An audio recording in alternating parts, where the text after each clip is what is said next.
On this episode of The Setup, I want to talk about 3 products that I'm going to be using this season. And I'm going to start with this release aid from B3 Archery.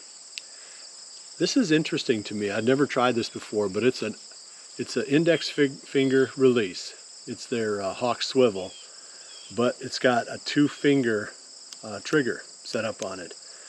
And I have always liked a light trigger pressure. For me, at full draw, I'm trying to squeeze off the shot. I do better if the trigger is fairly light, so I don't have to keep, pulling as long as it takes sometimes on those heavy triggers. Well, this one makes a huge difference because you can place your index on this portion of the trigger and it feels like a stiff trigger. But as soon as you bring the second finger over and touch it, it goes. Because now you've got the advantage of the leverage, the distance between the second finger and where the trigger breaks at. So let me put this on and I'll demonstrate with a couple of shots. But I had never played with something like this before, and maybe it's obvious to a lot of people, but just throwing that extra extension onto the trigger makes a huge difference in the way that I shoot.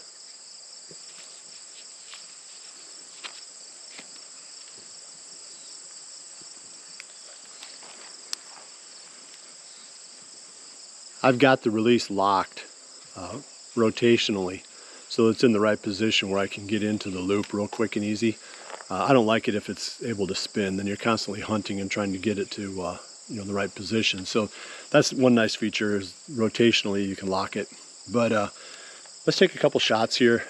I put the gloves on because I hunt in them, and the trigger feels a lot different whether you're wearing gloves or whether you're shooting with your bare finger. So all my summer practice, I use the gloves for that reason, and also for other reasons that probably isn't worth diving into too much in today's episode. We got more ground to cover.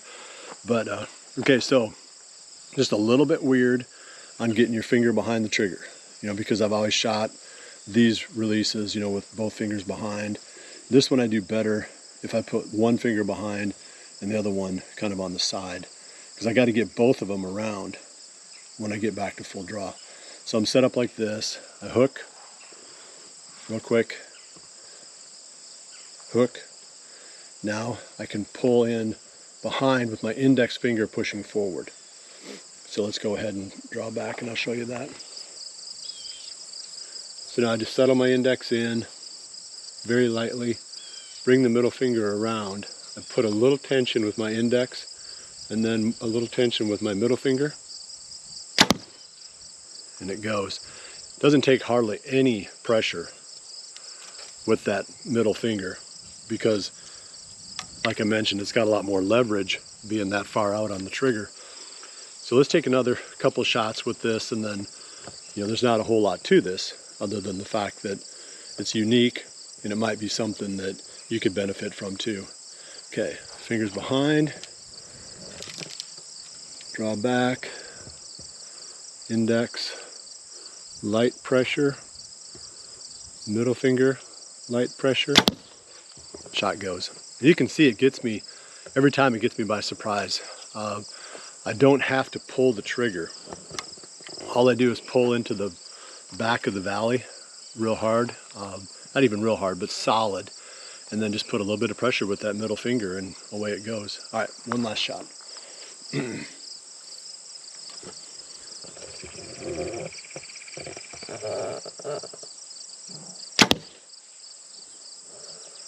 There you go. So it's something you might want to give a try. I was surprised that I'd never heard of this before, and I was surprised how much it helped me from just getting that surprise release. So now we're going to take a look at 2 more products. One is the Elevate tree stand system that we use for mobile hunting, and then the third one is going to be the Whitetail Institute Clover that I like to plant. We set this stand up specifically the way you would if you were going in, just carrying in to hunt. We've got the 4 sticks strapped right to the stand. This is their bigger one. I believe it's called the Element. So the 4 sticks are strapped right to the stand with these little twisties that Elevate sells. And we've got the stand and shoulder straps. You know, so going in, it's a pretty convenient setup.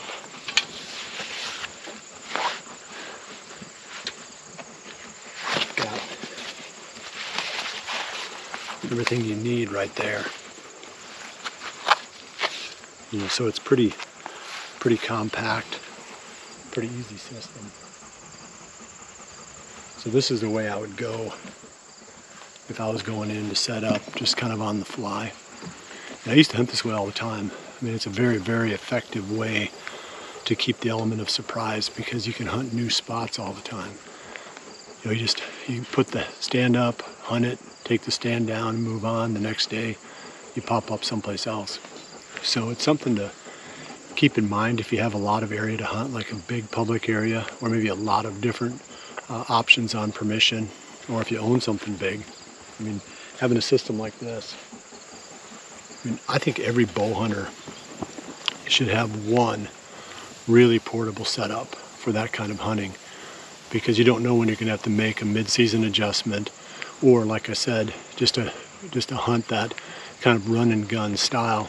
And when I was a lot younger, that was the only way I hunted. Of course, now, I mean, I'd be wore out after 2 days, and you'd find me in the geriatric wing of the local hospital. But again, it's just a pretty easy setup. While we're up here hanging this stand, I'm going to take a couple minutes and overseed this plot with the Imperial Whitetail Clover. This stuff, oops, I got a hole in the bag. I started planting this in 1995, and I've tried other stuff since, but I've never found anything better than this. This stuff does really well for being a really attractive, high quality, high protein clover. This food plot long term is going to be clover. Like right now, it's in fall rye and wintergreens, which is a brassica. And as soon as this fall is over with, by next spring, we should have this clover coming up. So getting it in now, getting an early start on next spring.